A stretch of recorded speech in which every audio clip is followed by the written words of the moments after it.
Dans cette vidéo, on va regarder ce qu'on appelle les income stocks.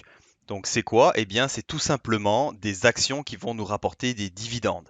Donc le principe d'une dividende, eh bien, c'est une partie des profits de la société qui va nous être reversée en tant qu'actionnaire.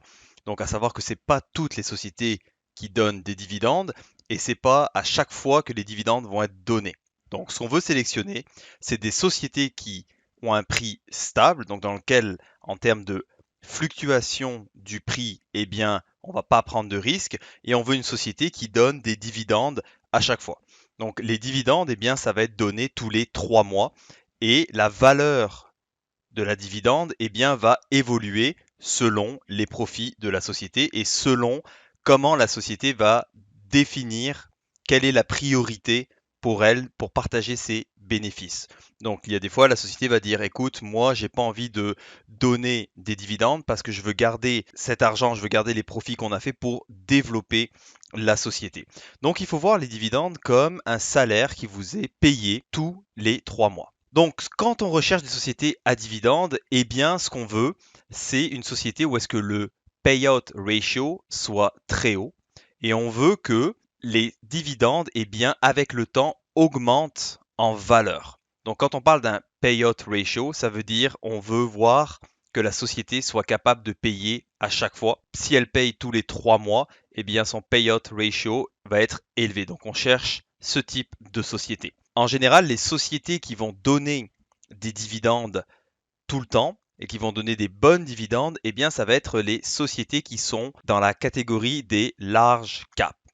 Donc, une dividende, c'est très bien, c'est payé tous les 3 mois et ça, c'est une stratégie d'investissement qui est complètement différente que le value investing et le growth investing. Une société que tout le monde connaît, eh bien, c'est Coca-Cola. Vous pouvez voir qu'elle est cotée sur le Nice, son code c'est KO, c'est un large cap et c'est une société qu'on pourrait classifier dans income stock, mais également dans slow growth. Donc vraiment dans une société, vous voyez, au niveau du graphique, eh bien son prix évolue tout doucement à la hausse.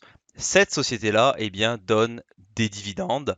C'est pour ça que c'est une société qui va être très intéressante parce qu'elle est stable, elle augmente tranquillement et elle paye très souvent des dividendes.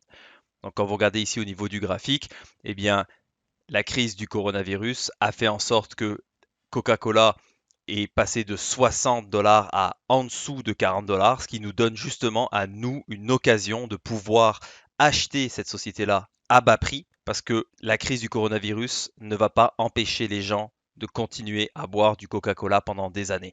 Donc c'est typiquement ce genre de société que je vais regarder. Donc quand on regarde l'historique des dividendes, eh bien vous voyez que depuis le début, les dividendes eh bien, ne font que augmenter, sauf début 2020 où il y a eu cette crise, donc le prix de l'action a baissé, mais c'est pas grave parce que maintenant on peut acheter une société où son prix est moins cher et quand les activités eh bien, vont reprendre à la normale, on va se retrouver sur des très bonnes dividendes.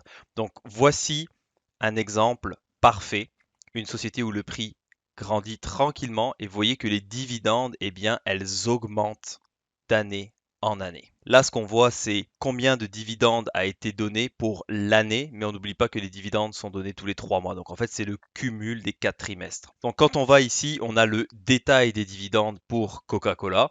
Eh bien, vous voyez que, par exemple, en 2019, pour chaque action qu'on possède, eh bien, Coca-Cola nous versait 40 cents. Donc vous allez me dire, c'est peut-être pas beaucoup pour une action qui vaut ce prix-là, mais le but de l'investissement quand on fait du income investing, eh bien, c'est d'avoir énormément d'actions qui vont prendre de la valeur avec le temps, mais aussi qui vont nous payer. Donc, quand on commence à faire de l'investissement, eh bien, c'est sûr que les retours qu'on va avoir si on ne fait uniquement du income investing, vous n'en aurez pas beaucoup. Donc, ce qu'il faut prendre en compte, c'est que le income investing, eh bien, ça prend des années à mettre en place, mais ce qui va faire que dans 10 ans, dans 15 ans, dans 20 ans, eh bien, vous allez recevoir des très gros montants d'argent tous les 3 mois. Donc, ce qui va vous faire comme une sorte de salaire. Donc, c'est dans cette optique-là qu'il faut dès maintenant commencer à se bâtir un portefeuille avec des dividendes. Une autre société que je vous ai choisie, eh bien, c'est Johnson Johnson, qui est une société qui a été fondée il y a plus de 100 ans et qui est rentée en bourse en 1880. C'est une société également où est-ce que le prix, vous voyez, est stable, donc il augmente tranquillement. Et les dividendes qui sont reversés aux actionnaires par action, eh bien vous le voyez ici dans le calendrier, elles sont en constante augmentation. Donc, cette société-là, par rapport à Coca-Cola, ben, vous voyez qu'elle paye beaucoup plus de dividendes. Par contre, son prix là est à 151 dollars. Donc, ce qu'on veut trouver, c'est des sociétés qui coûtent pas très cher, qui sont stables et qui donnent un haut taux de rendement par rapport à leurs dividendes. Dans la suite de la formation, eh bien, vous allez voir comment je sélectionne les actions afin de me bâtir un portefeuille dans plusieurs secteurs différents, mais qui va m'apporter des rendements tous les 3 mois.